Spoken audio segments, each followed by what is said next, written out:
Does your practice suffer from weak patient flow? Purple Tie Guys may be right for you. Purple Tie Guys is the most effective way to fill your waiting room with new patients. Clients usually see significant improvement in as little as 30 days.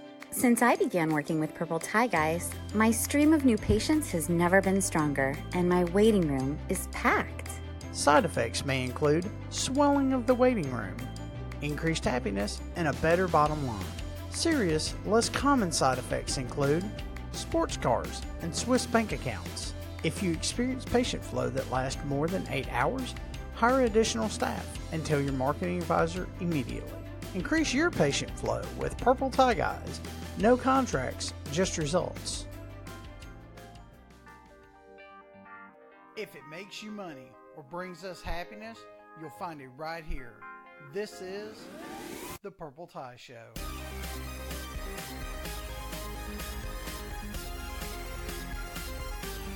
So, welcome to today's show. I'm Robert Martin. I'm Blake Singleton.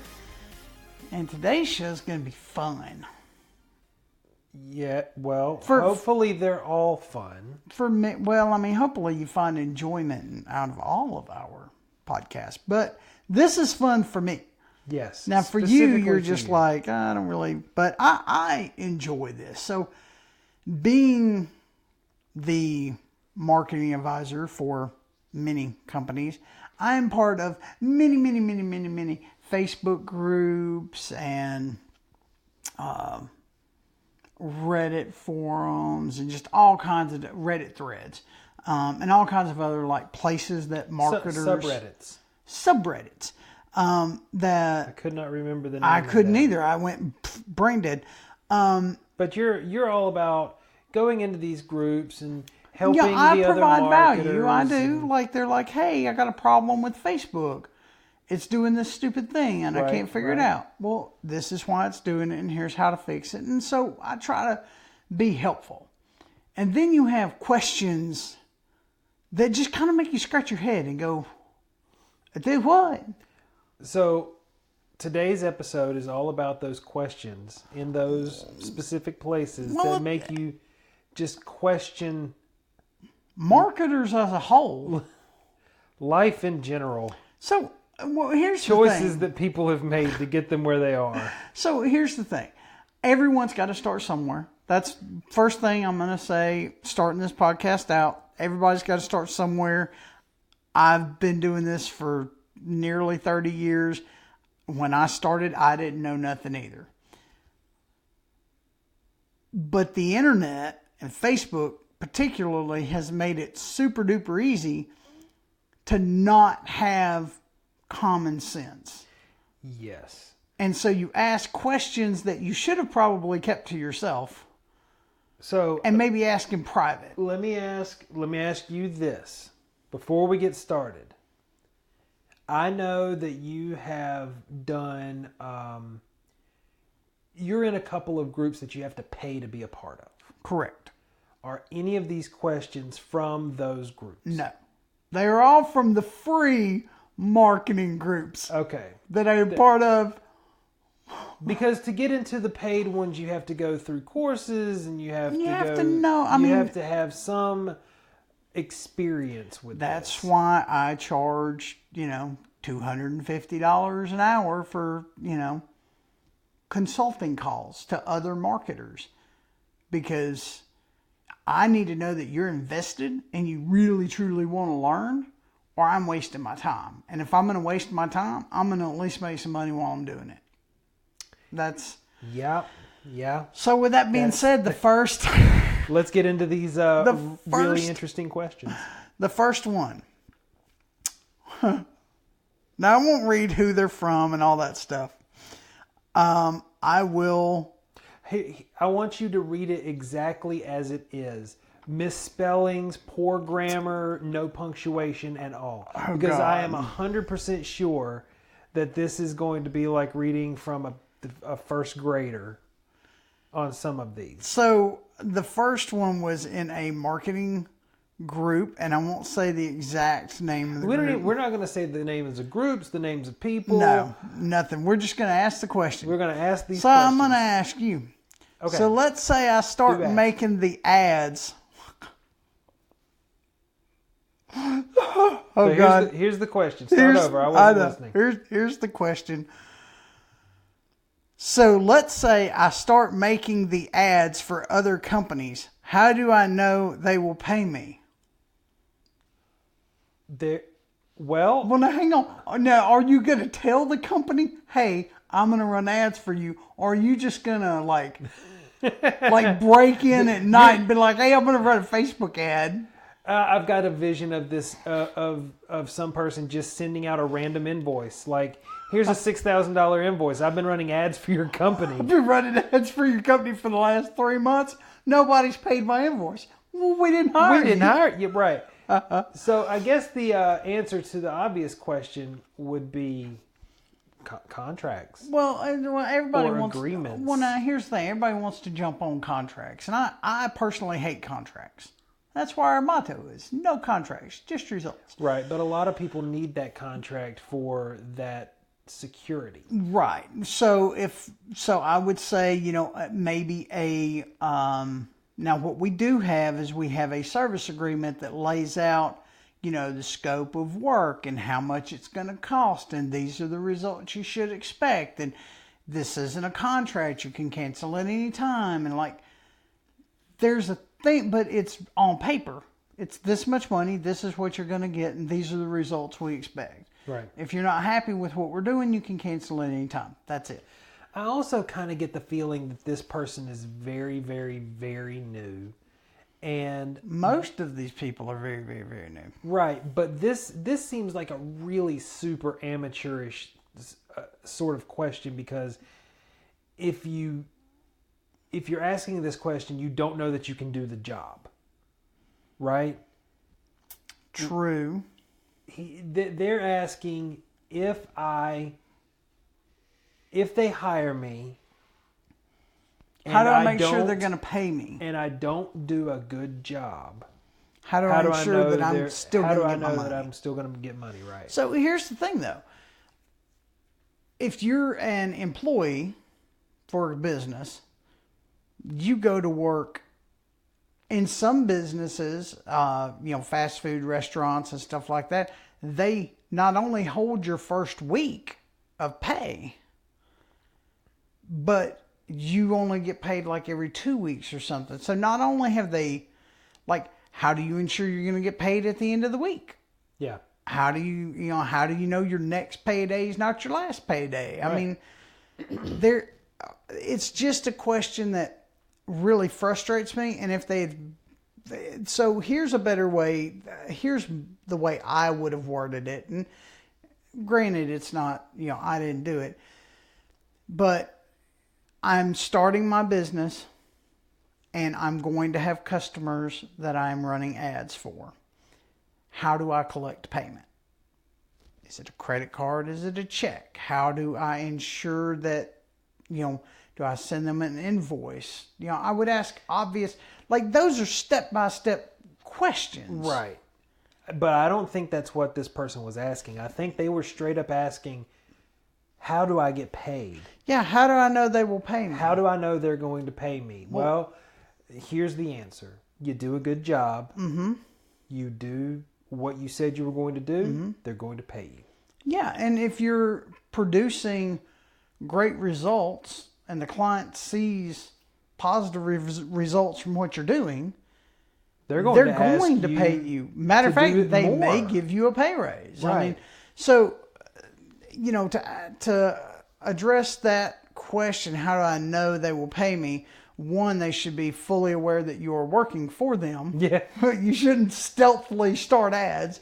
And then secondly, have that conversation. How would you like to pay? Cash, check, or charge?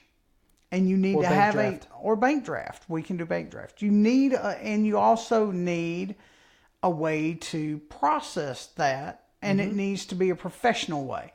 Not, hey, I'm going to send you a PayPal invoice. If your marketer sends you a PayPal invoice, you should probably look somewhere else. throwing that. I don't know that I necessarily agree with that. PayPal, I feel like, is really established. They do have PayPal for Business. They do. It's just. But see, if they're like, hey, I'm going to send you my Cash App link. Oh, yeah. Hey, well, just send it to me. Send it Facebook Messenger. Send it over Facebook Messenger. Send it over Facebook Messenger. Now, I do know some businesses that do that a lot, though. Oh, now, there are some businesses that do that. But here's the thing with... You really got to be in that ecosystem, though. You do. You've got to be running something specific to Facebook. I use Apple Pay, or not Apple Pay, but like where you can send cash to other people through a text message. I use that all the time. I think it's a great feature. Would I use it from a business? Maybe not. But it is through Apple. Maybe. I mean, you can only send it to another iDevice. iPhone. Yeah, another iDevice, and you can only receive money from them if they have the Apple Cash card and all that stuff. Yeah, so there's some limitations. Right. Anyway, we've veered way off topic. We have veered off topic. So, but here's the thing. For PayPal and stuff like that, the fees that they charge is just unreasonable for normal businesses. Like normal businesses that do a lot of business. Like if we did our monthly invoicing through PayPal, I mean, come on, 5% of everything. Basically, it's like 3 point something, then a percentage on top of that. Then it has to hit PayPal. Then you have to transfer it out of PayPal to your bank account. It's cumbersome. Oh, I agree. I think using PayPal in your business should be a last resort. Okay, so we've taught that if this guy comes to listen to our podcast, he'll know what to do now. Okay, awesome. So, all right. So we'll start off with another easy one.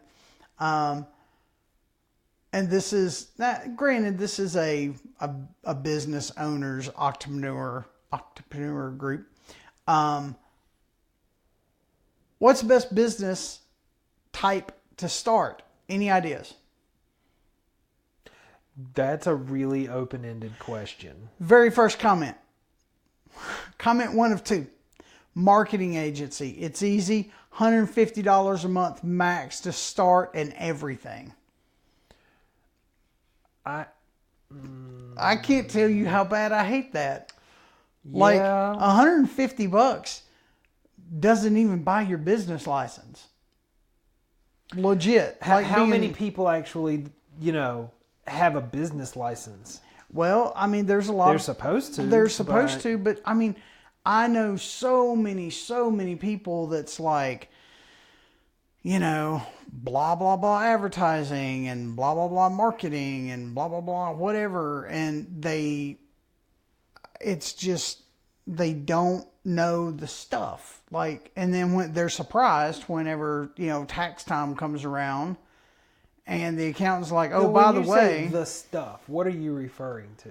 Well, like, what the stuff. You have to have business license. You need a website. You need business cards. You need, there's a lot of stuff you need. You mean the basics? The basics of business. You can't buy the basics of business for $150. If there is anyone listening to this podcast that goes, oh yeah, you can buy the basics of business for $150. Call us and tell us how, because I'm curious. You would be the laughing stock. Do you know how absolutely hilarious starting a business for $150 if you got everything? If you got everything that you needed. Could you imagine business cards printed on 8.5 by 11 copier paper and cut into little segments? I'll tell you what I do know. I know about business cards that are on perforated sheets that you print out yourself. Well, you ain't buying a bunch of those for $150. Those suckers are expensive. No, and they look like crap. They do look like crap, but it's not now about that. Now we're getting into design. It's not about that. It's about having a business card. A lot of people look at that and they say, I just need something right now. Here's a $30 pack of these perforated cards. I can print 50 business cards. And here's the thing. An action is better than perfection, right? Sure. And I'll give them that. Action is better than But waiting until everything's perfect. First of all, this person, whoever it was that asked this question, should have had some idea of what they wanted to do. Yeah, well, I want to start. What do you enjoy doing? Yeah, I want to start a business type. Cool, go mow grass. Well, I don't want to do that. It's hot and there's bugs. What do you want to do? Well, then that's one out the door. What else do you want to do? Go learn to be a plumber. Well, I don't like that. That sounds like a crappy job. All right, well, then I'm going to stop suggesting things and you decide what you want to do. And you decide what you like. I enjoy, food and people and, wine. Okay, cool. Open up, a little wine bar and serve, like that would be cool. Yeah. So, but to just randomly ask like a group of strangers, what's the best type of business to start? Any ideas? Not why. Not like, what's the best business to start and why? Right? Because that would put some thought in there, right? Yeah. What's the best business you think I could start and why do you think it's the best? I would love to have that discussion. I still think that's too open-ended. They should have a starting point. Yeah. The answer to your question, find a starting point and go from there. Mm-hmm. Figure out what you don't want to do and then decide what you do want to do. Okay.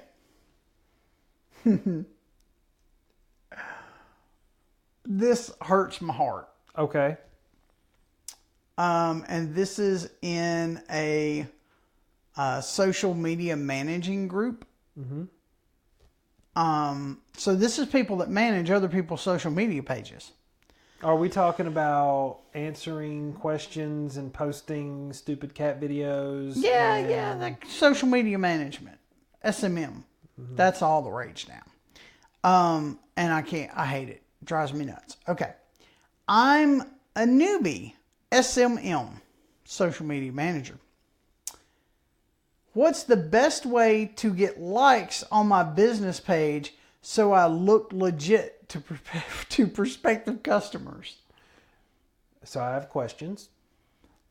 Are you talking about your page? Okay, but wait, hang on. Let me read it slower. You don't need to read it slower. I'm not the person asking this question. Okay, I'm a newbie SMM, right? Which is social media marketer. Right. What's the best way to get likes on my page so I look more legit to prospective customers? Now, here's the thing. If you don't know how to get likes to your own page, you have no business managing someone else's page. You can't even manage your own. I agree with that. I'm still confused. Are we talking about their business page or somebody else's? Because he says on my business page. Okay, well. So I'm going to assume you should already know this. If you're a social media manager. Yeah, if you're a social media marketer, which is what SMMM, SMMM, you should know how to get page likes on your own page. That's part of it, all right? You're going to go to, hey, look at all the page likes I have and look at all the, it's just like these marketers that, and we may have went over this in another podcast, and if we did, well, it's worth repeating. All these marketers that are like, we spent $1 million worth of ad budget last month. Fantastic. You know what that means? You spent $1 million of somebody else's money. Yep. It wasn't your money to begin with. That frustrates me because they don't talk about results. They talk about how much money they've spent. And then you've got somebody who's supposed to be a professional, even though they're a newbie, that's just getting into it. They don't even know how to manage their own stuff. They don't even know how to market themselves. That's scary. Like, if you hire a marketing company that can't market themselves, that's, really? You know what it reminds me of? Am I the only person that gets no, the EBGBs at this? You know what it reminds me of? Have you ever been driving down some random country road and you see a billboard out in the middle of nowhere and you're like, why is this here? There's just like somebody's name, not even a company name, just for rent. Call Billy. Yeah, call Billy. 555-4202. Well, we are in Alabama. We're in the great, beautiful state of Alabama. And if you go from Huntsville, because we're just a little ways outside of Huntsville, to Florence. That's one side of the state to the other side of the state. Basically, it's the good sides of the state, the northern half.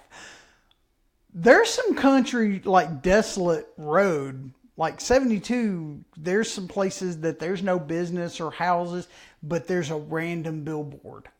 So that's why it reminds me of this person. It's like they took the time to find a spot, rent the land, put up the billboard, but do they really know what in the hell they're doing? Well, you know what blows my mind is, and as soon as I say this, you'll know exactly what I'm talking about. But have you ever seen the billboards on the side of a tractor trailer sitting in a pasture? I know exactly where you're talking about. Oh my God! I think my mic just slipped. It was so good your mic slipped. I apologize to everyone listening to me fiddle with my mic right now. So you can't. Okay. All right. Should we do one more? How far are we into this? We've only done what, 3? Is that 3? I think this is 3. This is 3. Yeah, let's go for one more. We may do 2 more. These are fun. Yeah. Now, again, this is why I started this conversation earlier, and I said everybody got to start somewhere. Right. I'm 17, trying to start an online marketing agency. What should I do first? Now, the better question would be, hey, I'm looking to start a business. What steps do I need to take? Doesn't matter that you're starting an online marketing agency. You're starting a business. What do I need to do? Or maybe he's got the basics of that and he just needs to know the online marketing He obviously doesn't, because if he did, he would have some idea of where to go and what to do. And here's the thing. I mean, I started young. I started, 19. I was young, dumb, thought I knew everything, and I just did it. And I learned a lot along the way. This question and what you just said reminds me a lot of there was a study done a couple years back about just people in general, the things that they do, right? So whenever you're young, you feel like you're invincible, you can take on the world, and you do things because nobody's ever told you they can't be done, right? And that's talking about learning new skills and trying new things, and it applies to a lot of stuff. Up until your mid-20s or so, this study says you're pretty much trying new things. And I'm wanting to say it was specifically talking about going back to school or starting a business or something like that. Something significant, right? Yeah. Once you hit 40. The magic number. Once you hit 40, you stop trying. You're not as adventurous. What? You're not. Yeah. That's not. Because you've lived a good portion of life. You've got these life experiences, and life has beat you down, and now you don't feel like you're confident enough. Okay, I'm 44, and I'm ready to. Now, I talk a lot of smack for somebody that gets off balance putting their socks on, but. But I'm 44 and I feel like I could kick the world's ass. Like I could do anything I set my mind to. But other than a few, like there's a couple things. Putting on your socks, for example. But this kid, because this person isn't even old enough to join the military. I don't even think they can legally own a business at 17. Well, no, I guess they can, but they have to have I think you have to be 18 to buy like a business license and all that other stuff. I think it has to be in a parent's name. But anyway, I mean, he's very, it's a tough world. It's a tough, especially online marketing. It's a tough space to try to get into. Somebody this young. What really upsets me about that question specifically is he's like, or they, I don't know what it is. They say, I'm trying to start an online marketing agency.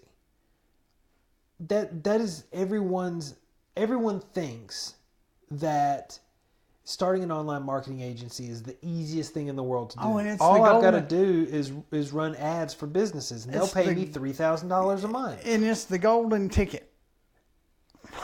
Man, that must have hurt to stub your toe. Ow. I just kicked the bottom of my desk. That hurt.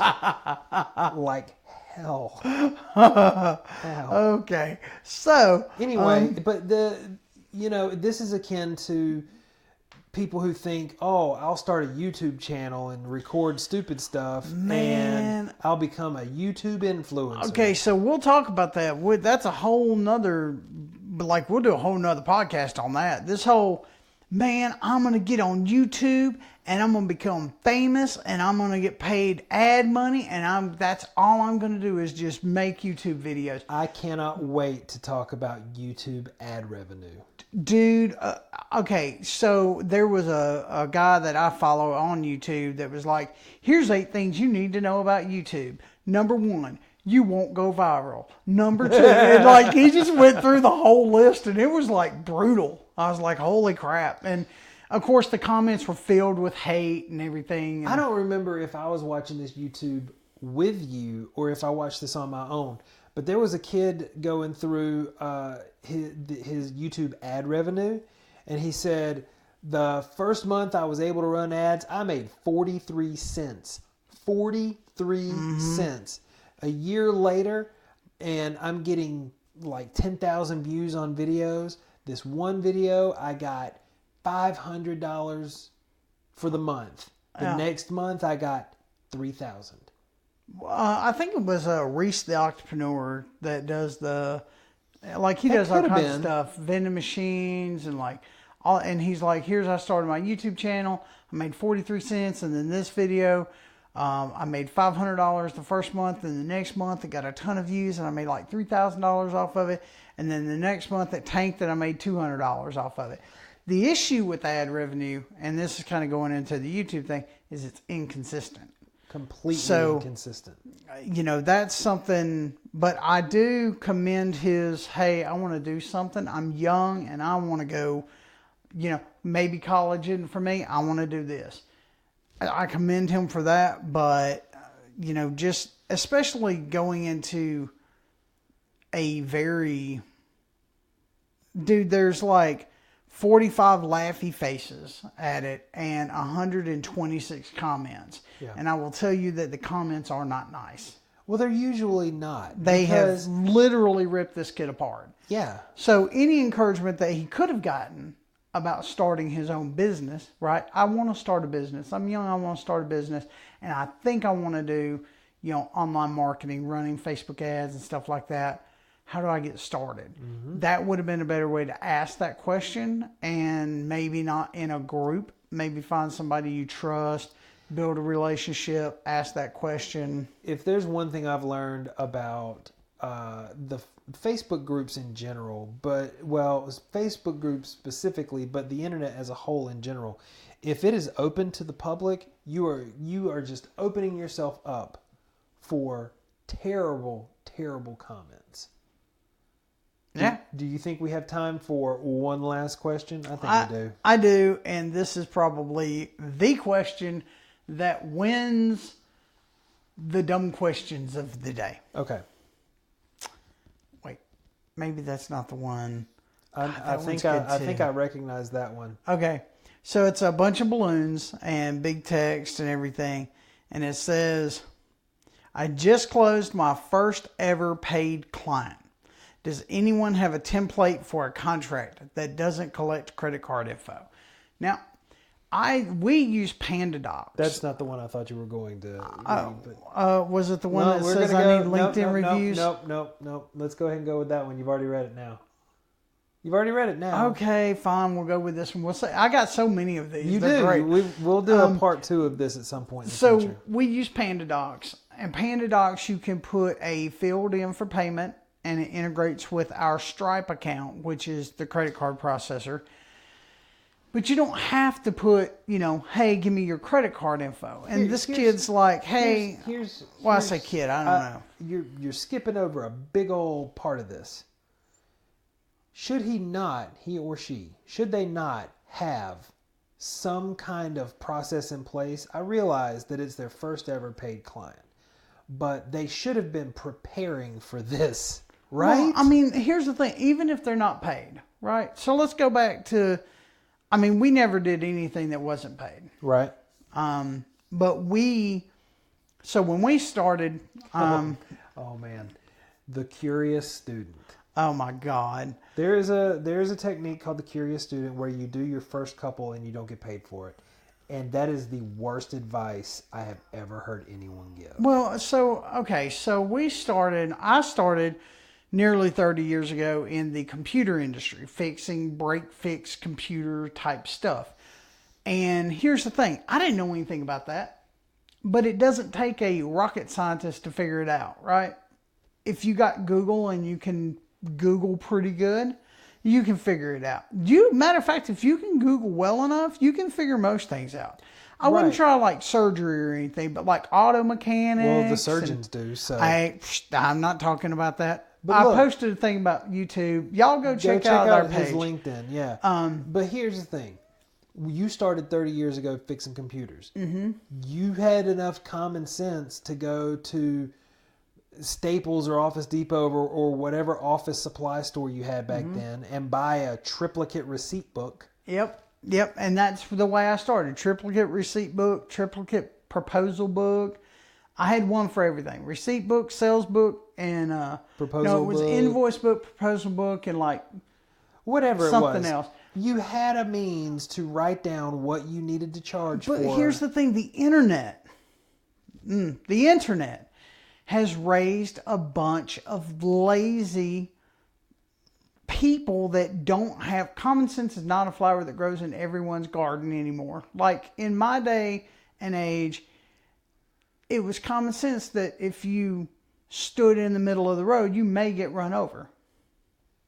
Right? Right. Now you got like entire people that line up on the interstate and stop traffic for miles and miles and miles. If I got on the interstate in my day and age, somebody would have run me over. Like that, and I probably wouldn't have had all my friends to help me, It doesn't matter. But here's the thing. The thing about that is, though, so first ever paid client, even if they're not paid, you should have had some kind of little something on paper that said, hey, I'm not going to get paid for this, but here's what I'm going to do. Here's what I'm going to deliver to you. Maybe they were trading it out. Who knows? We've done a lot of that. Yeah, but we still have it on paper. Correct. And that's, so I started, I got side tangent. I started, nearly 30 years ago fixing computers. And, went through Google, learned how to fix stuff.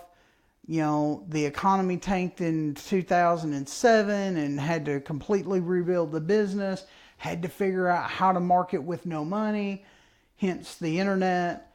And then as customers started seeing it, they kept, hey, can you help me build a website? Can you help me do that? And so in about 2012 or so, well, we built some before then too, but in 2012, we really started like thinking about, maybe we should build websites. Maybe we should help people with, this online thing, as they call it. Right. I had clients that were like, can you help me with this online thing? And then 2 years later, in 2014, this process really started to take a hold. And I was like, there's something here.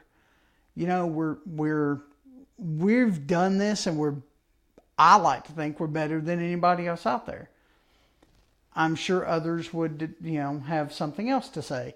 I was going to say disagree, but I don't know of anyone that would be like, no, they're not good. So I can think of a few. I can think of a couple, but it's, you can't make everyone love you.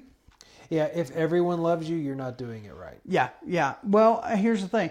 So if you price your stuff and everyone says yes, your price too low. Yes. That's just the rules. That's the way that works. But anyway, you were going somewhere with this story. So, but before, we got into the computer repair stuff, I feel like I have to have a stick with a carrot on it. It's like this way. Back to the conversation. Back to the conversation. I had, paperwork that if I knew what I was going to do was risky, like, hey, this thing's stuck to the main board. I'm going to have to do some real serious prying to get it loose. Maybe whatever. I would have a sheet of paper that basically said, I'm not liable if this thing dies. Okay, so in the computer business that we still own, FaithGeek, we have paperwork that people sign whenever they drop off iPhones and iPads.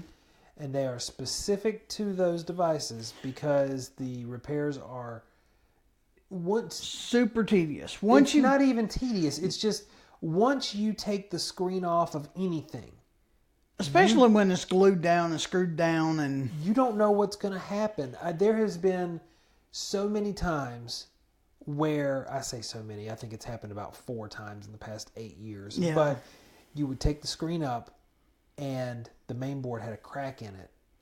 And the only thing holding it in place where it was operating efficiently was the screen. At all was the screen. Well, now I saw an iPad. Matter of fact, it was one of the first iPads that I worked on. It had gotten hot. It had just heated up, in the use or whatever. And when I pulled the screen up, literally the connector that was soldered, which is melted metal to the main board, right? Like not something that's supposed to turn loose, right? Just popped right off. There was nothing holding it on, nothing but the weight of that screen. And you're talking about pins, probably 60 of them, the size of the head of a needle. Like I can't line that back up. I can't. So and so people get really upset and they're like, "Well, you broke it." No. You broke it. You originally broke it. You broke brought the screen. it to me to see if I could fix it. Right. That's why you. But there was a this... bigger problem right. than what you just. Well, it worked. That's what the paperwork is there for. Correct. That's what the system or the process. Again, we're off on a side tangent. No, but it all relates. It relates back to this because he wants to know if there's a contract without the credit card information. You should have planned for that. We planned for this eventuality because we knew it might come up. You knew you might get a paying client.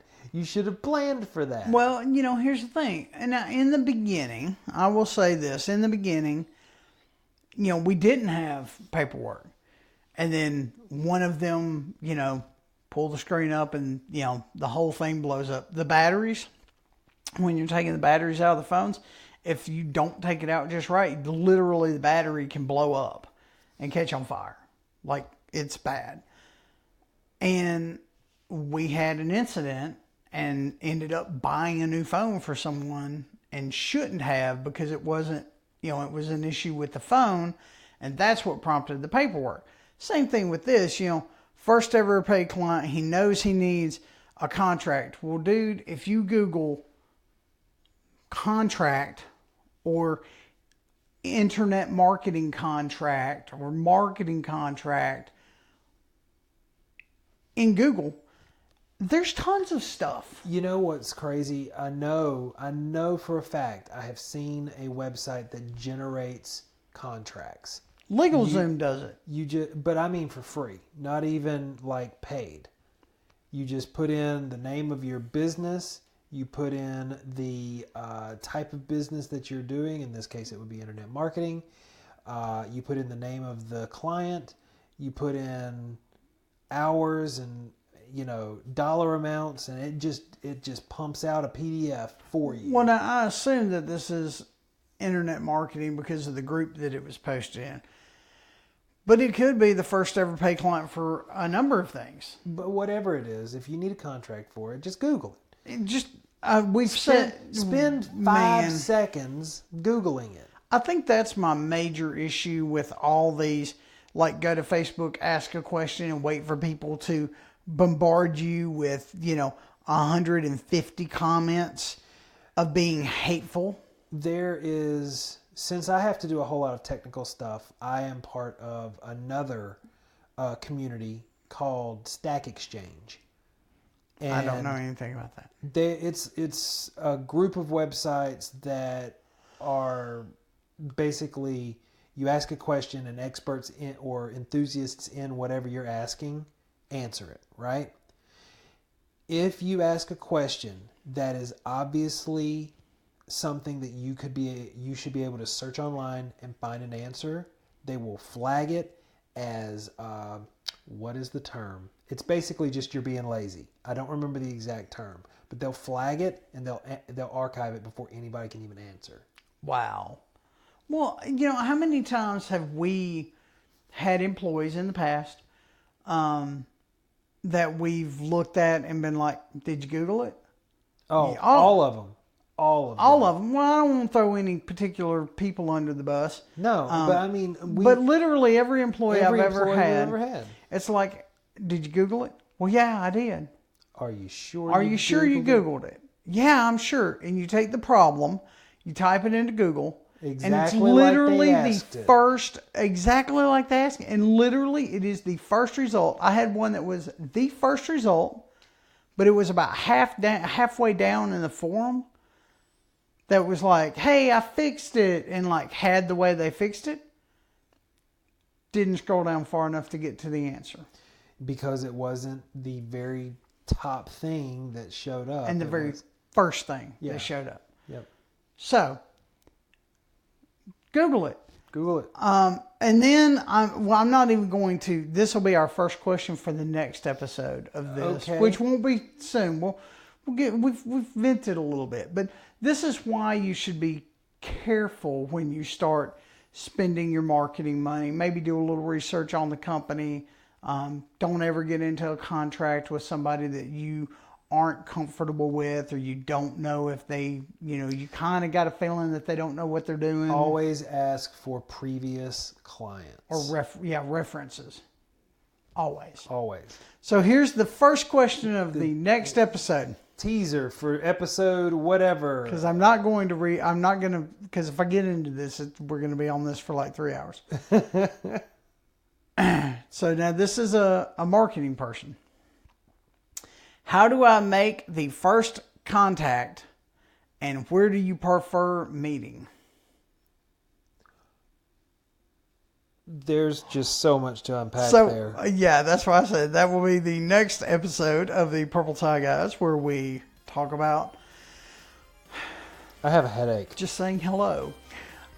If you've enjoyed this podcast, you can find us anywhere online at Purple Tie Guys, Facebook.com/Purple Tie Guys, PurpleTieGuys.com, Instagram at Purple Tie Guys, Twitter at Purple Tie Guys. Gosh, we're on like all the platforms. So go find us. We appreciate you. Thanks so much for joining us. See you next time. I have a headache.